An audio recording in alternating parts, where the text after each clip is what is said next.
ಸಹಜವಾಗಿ ಇಂಥ ದುರಂತ ದೇಶದ ಯಾವ ಭಾಗದಲ್ಲಾದರೂ ಕೂಡ ಬಹಳ ಮನಕಲುಕುತ್ತೆ. ಅದರಲ್ಲೂ ಕೂಡ ತಮ್ಮ ತವರು ರಾಜ್ಯ ಗುಜರಾತ್ನಲ್ಲಿ ಆಗಿರುವಂಥ ಈ ದುರಂತ ಪ್ರಧಾನಿ ಮೋದಿಯನ್ನಂತೂ ದಿಗ್ಭ್ರಮೆಗೊಳಿಸಿದೆ. ಕೂಡಲೇ ದುರಂತದ ಸ್ಥಳಕ್ಕೆ ಅವರು ಇವತ್ತು ಭೇಟಿ ಕೊಟ್ಟರು. ನಿನ್ನೆ ಅಮಿತ್ ಶಾ ಸೇರಿದ ಹಾಗೆ ಕೇಂದ್ರದ ಕೆಲ ಸಚಿವರುಗಳು ಬಂದಿದ್ರು. ಇವತ್ತು ಖುದ್ದು ಮೋದಿ ಘಟನಾ ಸ್ಥಳಕ್ಕೆ ಹೋಗಿ ಹೇಗಾಯ್ತು ಏನು ಎತ್ತ ಅನ್ನುವಂಥನ್ನ ಅಲ್ಲಿಂದ ವಿವರಣೆಯನ್ನ ಪಡೆದುಕೊಳ್ತಾರೆ. ಅದಾದ ನಂತರದಲ್ಲಿ ಗಾಯಾಳುಗಳು ಬದುಕುಳಿದಂಥವ್ರನ್ನೆಲ್ಲ ಇವತ್ತು ಅವರು ಮಾತನಾಡಿಸ್ತಾರೆ, ಅವರ ಆರೋಗ್ಯ ವಿಚಾರಿಸ್ತಾರೆ. ಇವತ್ತು ಏನೇನಾಯ್ತು ಘಟನಾ ಸ್ಥಳದಲ್ಲಿ ಬನ್ನಿ ರಿಪೋರ್ಟ್ ಅಲ್ಲಿ ನೋಡ್ಕೊಂಬೋಣ. ಅಹಮದಾಬಾದ್ನಲ್ಲಿ ಭೀಕರ ವಿಮಾನ ದುರಂತ ಸಂಭವಿಸಿದೆ. ಬಿಜೆ ಮೆಡಿಕಲ್ ಹಾಸ್ಪಿಟಲ್ನ ಒಂದು ಹಾಸ್ಟೆಲ್ ಮೇಲೆ ವಿಮಾನ ಪತನ ಆಗುತ್ತೆ.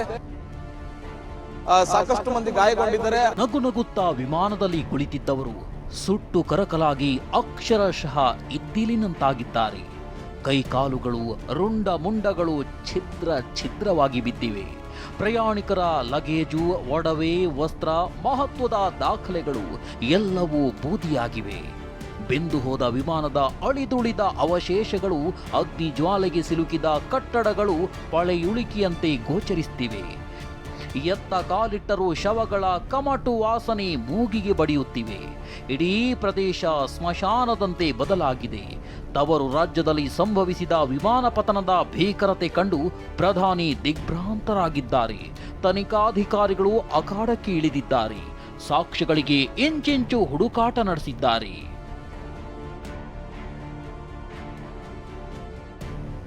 TV9 ಕನ್ನಡ ಈ ಕನ್ನಡಿಗರಿಗಾಗಿ ಇಲ್ಲಿಗೆ ಬಂದು ವರದಿಯನ್ನ ಮಾಡ್ತಾ ಇರುವಂತಹದ್ದು ವಿಮಾನ ದುರಂತ ಸಂಭವಿಸಿದಂತಹ ಜಾಗದಲ್ಲೇ ಇದ್ದೇನೆ. ನೋಡ್ತಾ ಇರಬಹುದು, ಇದೇ ಮೆಘಾನಿ ನಗರ. ಅಹಮದಾಬಾದ್ನ ಏರ್ಪೋರ್ಟ್ನ ಪಕ್ಕದಲ್ಲೇ ಇರ್ತಕ್ಕಂಥ ಈ ಒಂದು ಮೆಘಾನಿ ನಗರ. ಮೆಘಾನಿ ನಗರದ ಹಾಸ್ಟೆಲ್ ಮೇಲೆ ವಿಮಾನ ಪತನ ಆಗಿರುವಂತಹದ್ದು ದೃಶ್ಯಗಳಲ್ಲಿ ನೋಡಬಹುದು. ಮೆಘಾನಿ ನಗರದಲ್ಲಿರ್ತಕ್ಕಂತಹ ಬಿಜೆ ಮೆಡಿಕಲ್ ಹಾಸ್ಪಿಟಲ್ನ ಒಂದು ಹಾಸ್ಟೆಲ್ ಮೇಲೆ ವಿಮಾನ ಪತನ ಆಗುತ್ತೆ. ವಿಮಾನ ಪತನ ಆದಂತಹ ಸಂದರ್ಭದಲ್ಲಿ ದೊಡ್ಡದಾದಂತಹ ಬೆಂಕಿ ಹೊತ್ಕೊಳ್ಳುತ್ತೆ. ಅಂದ್ರೆ ಬಾಂಬ್ ಸ್ಫೋಟಗೊಂಡಂತಹ ರೀತಿಯಾಗಿ ಒಂದು ಬೆಂಕಿ ಹೊತ್ಕೊಳ್ಳುತ್ತೆ. ಆ ಬೆಂಕಿ ಕೆನ್ನಾಲಿಗೆ ಇಡೀ 5-6 ಕಟ್ಟಡಗಳನ್ನ ಹೇಗೆ ಕೆನ್ನಾಲಿಗೆ ಸುಟ್ಟು ಹಾಕಿದೆ ಅನ್ನುವಂತಹದ್ದನ್ನ ನೋಡಬಹುದು. ವಿಮಾನ ದುರಂತ ಸ್ಥಳದಲ್ಲಿ ಪ್ರಧಾನಿ ಮೋದಿ ಪರಿಶೀಲನೆ. ದುರಂತದ ಭೀಕರತೆ ನೋಡಿ ಮೋದಿ ಆಘಾತ.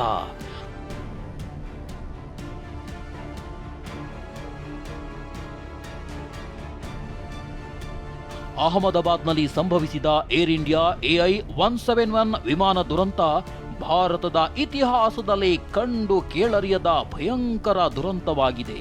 ವಿಮಾನದಲ್ಲಿದ್ದ 242 ಪ್ರಯಾಣಿಕರ ಪೈಕಿ ಏಕೈಕ ಪ್ರಯಾಣಿಕ ಮಾತ್ರ ಜಿಗಿದು ಪವಾಡ ಸದೃಶ ಪಾರಾಗಿದ್ದಾನೆ.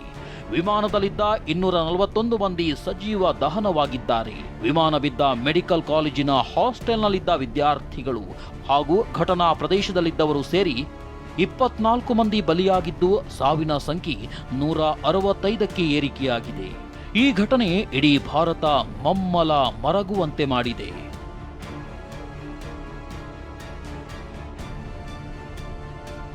ಹೇಳಿಕೆಳಿ ಗುಜರಾತ್ ಮೋದಿಯವರ ತವರು ರಾಜ್ಯ. ಅಹಮದಾಬಾದ್ ಮೋದಿಯವರ ಹೃದಯವಿದ್ದಂತೆ. ಇಂಥ ಕಡೆಯೇ ಘೋರ ದುರಂತ ನಡೆದು ಹೋಗಿರೋದು ಅತ್ಯಂತ ಆಘಾತಕ್ಕೆ ದೂಡಿದೆ. ಇದು ಪದಗಳಲ್ಲಿ ಹೇಳಲಾಗದ ಹೃದಯ ವಿದ್ರಾವಕ ಘಟನೆಯಂತ ನಿನ್ನೆ ಮರುಕ ವ್ಯಕ್ತಪಡಿಸಿದ್ದ ಪ್ರಧಾನಿ ಮೋದಿ ಇಂದು ದುರಂತ ಸಂಭವಿಸಿದ್ದ ಸ್ಥಳಕ್ಕೆ ಖುದ್ದು ಭೇಟಿ ನೀಡಿದ್ರು. ಮೋದಿಗೆ ಗುಜರಾತ್ ಸಿಎಂ ಭೂಪೇಂದ್ರ ಪಟೇಲ್, ನಾಗರಿಕ ವಿಮಾನಯಾನ ಸಚಿವ ರಾಮ್ ಮೋಹನ್ ನಾಯ್ಡು ಸಾಥ್ ನೀಡಿದ್ರು.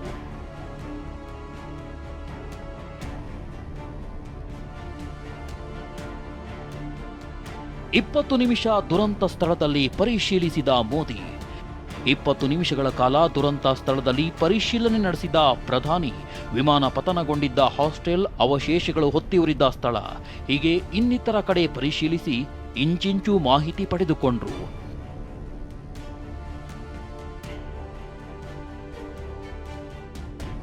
ಇದಾದ ಬಳಿಕ ನೇರವಾಗಿ ಗಾಯಾಳುಗಳು ಚಿಕಿತ್ಸೆ ಪಡೆಯುತ್ತಿರುವ ಸಿವಿಲ್ ಆಸ್ಪತ್ರೆಗೆ ತೆರಳಿ ಗಾಯಾಳುಗಳ ಆರೋಗ್ಯ ವಿಚಾರಿಸಿದ್ರು.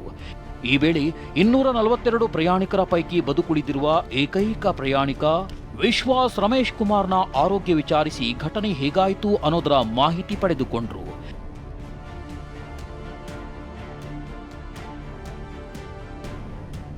ಇದಾದ ನಂತರ ವಿಮಾನ ಪತನದಲ್ಲಿ ಸಾವನ್ನಪ್ಪಿರೋ ಗುಜರಾತ್ ಮಾಜಿ ಮುಖ್ಯಮಂತ್ರಿ ವಿಜಯ್ ರೂಪಾನಿ ನಿವಾಸಕ್ಕೆ ತೆರಳಿ ಪತ್ನಿ ಮತ್ತು ಕುಟುಂಬ ಸದಸ್ಯರಿಗೆ ಸಾಂತ್ವನ ಹೇಳಿದ್ರು. ನಂತರ ಅಹಮದಾಬಾದ್ನಲ್ಲಿ ವಿಮಾನಯಾನ ಅಧಿಕಾರಿಗಳೊಂದಿಗೆ ಸಭೆ ನಡೆಸಿ ಘಟನೆಗೆ ಅಸಲಿ ಕಾರಣ, ತನಿಖೆ ಕುರಿತಂತೆ ಮಾಹಿತಿ ಚರ್ಚಿಸಿದ್ರು.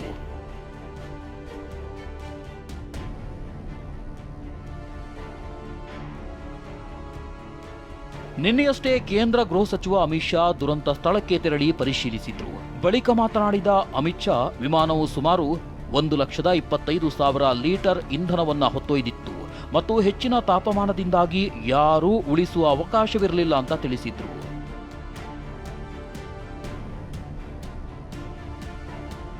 ಇನ್ನು ವಿಮಾನ ದುರಂತ ರಾಜಕೀಯ ಜಟಾಪಟಿಗೂ ಕಾರಣವಾಗಿದೆ. ಬಿಜೆಪಿ ನಾಯಕರೇ ಆದ ಸುಬ್ರಹ್ಮಣ್ಯನ್ ಸ್ವಾಮಿ 1950ರಲ್ಲಿ ರೈಲು ಅಪಘಾತ ಸಂಭವಿಸಿದಾಗ ಲಾಲ್ ಬಹದ್ದೂರ್ ಶಾಸ್ತ್ರಿ ರಾಜೀನಾಮೆ ನೀಡಿದ್ರು. ಅದೇ ನೈತಿಕತೆಯ ಆಧಾರದಲ್ಲಿ ಪ್ರಧಾನಿ ಮೋದಿ, ಗೃಹ ಸಚಿವ ಅಮಿತ್ ಶಾ ಹಾಗೂ ನಾಗರಿಕ ವಿಮಾನ ಸಚಿವ ರಾಮಮೋಹನ್ ನಾಯ್ಡು ತಮ್ಮ ಸ್ಥಾನಗಳಿಗೆ ರಾಜೀನಾಮೆ ನೀಡಬೇಕು ಅಂತ ಆಗ್ರಹಿಸಿದ್ರು. ಇನ್ನು ಶಿವಸೇನೆ ಉದ್ಧವ್ ಬಣದ ಸಂಜಯ್ ರಾವತ್ ಪಹಲ್ಗಾಮ್ ದಾಳಿ, ಮುಂಬೈ ರೈಲು ಅಪಘಾತ ನಂತರ ಅಹಮದಾಬಾದ್ ವಿಮಾನ ಅಪಘಾತ, ಈ ಎಲ್ಲಾ ವೈಫಲ್ಯಗಳಿಗೂ ಪ್ರಧಾನಿ ಮೋದಿಯವರೇ ಹೊಣೆ ಹೊರಬೇಕು ಅಂತ ಆಗ್ರಹಿಸಿದ್ದಾರೆ.